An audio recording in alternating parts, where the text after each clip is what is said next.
All right, we do want to bring in JoJo Smollett, brother of Jussie, who stands by his innocence. He is joining us live tonight. So first, JoJo, thank you so much for being with us.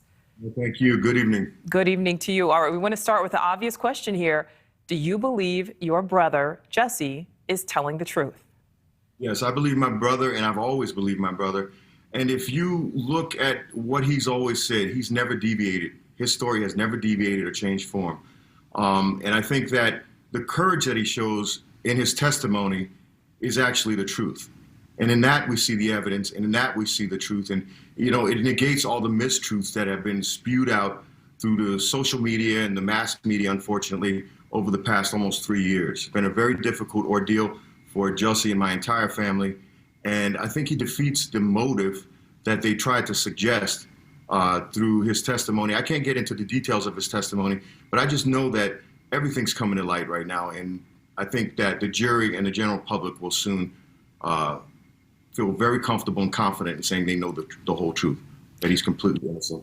All right, so JoJo, let's talk about that $3,500 payment.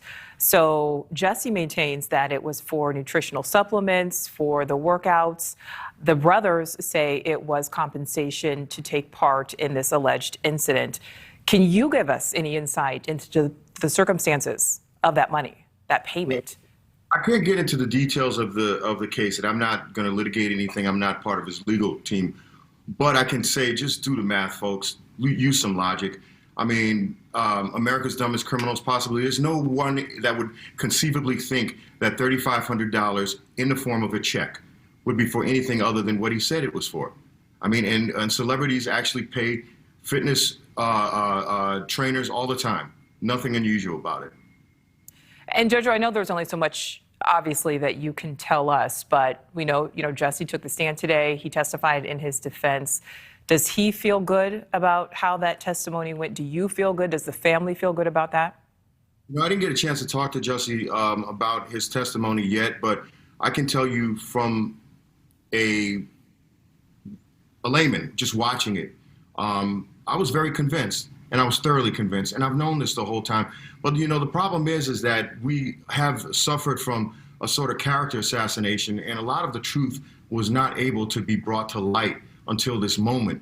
And the problem that we're facing, and I've said this before as a concerned citizen, not just as a brother, but as a concerned citizen, I really don't like the idea of social media and the social media mob just completely convicting someone in the court of public opinion. And now we're dealing with a situation where social media has a direct influence, unfortunately, on some of the things that mass broadcast media just assumes to be true. And that's what you've seen over the past 3 years. There are things that are ridiculous, like the idea that my brother, who is a professional who's been in this industry since 6 years old, would be ridiculous enough. It's ludicrous to think that he would be ridiculous enough to use a check to pay someone for criminal activity. I mean, but these are the kinds of things that people think they know an individual. They believe everything they see on social media. There's conspiracy theories, there's mistruths. And I'm so glad that the truth is finally coming to light. And I know, you speak about the mistruths, as you call them, on social media. Luckily, this is not being tried in the court of public opinion. But let's talk about Chicago police here. We know in the past you've been critical of the department here. But we do want to, acknowledge police did investigate the alleged crime. And your brother actually received some widespread public support. And initially, there was a big swell of support for him, media attention for the alleged crime that occurred. Well, I don't want to get too much into my criticism of the police department, but I can say some of the initial reporting and some of the initial statements made by the communications director, I think were at worst intentionally, bad, but at best maybe just negligent. But I do want to say, I don't blame every police officer. I mean, I don't think anyone's going to say any whole group of people is good or bad, but I do think that the police department needs to be a little bit more careful in their communications, especially when you're dealing with a high-profile victim, such as my brother, There's things that I would have liked to have seen them do different early on. And did it contribute to the mass spreading of rumors? I don't know. But at the end of the day, we have to understand that this character assassination is, very common in our culture now. It just can't continue. You got to be able to stand firm in the belief that as Americans, we all understand that we are supposed to be innocent until proven guilty. Yeah, And my that's brother- true. That's true. And certainly no surprise. Obviously, you are his brother. You know, we would expect that you would support him. So, JoJo, our last question for you, you know, is Jussie, really, is the entire family prepared for all of the possible outcomes of this trial?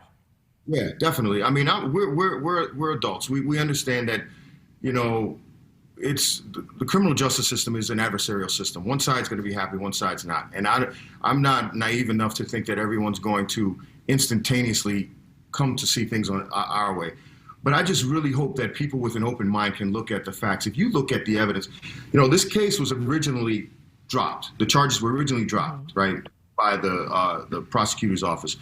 If you look at the files and the documents that were released, including all the police investigations, there's no way that you can read that objectively and say you see a smoking gun. You see proof of his wrongdoing. You know, and aside from being his brother, just like I said, as a concerned citizen, if you really read, if anyone out there really reads the entirety of the case and all of the transcripts and all the documentation, there's no way that you can conclude beyond a reasonable doubt that my brother's guilty of anything. All right. We will certainly see what the jury decides. JoJo Smollett, we appreciate you joining us tonight. Thank you. Thanks for watching. Click the red subscribe button below so you can get more of NewsNation's fact-driven, unbiased coverage.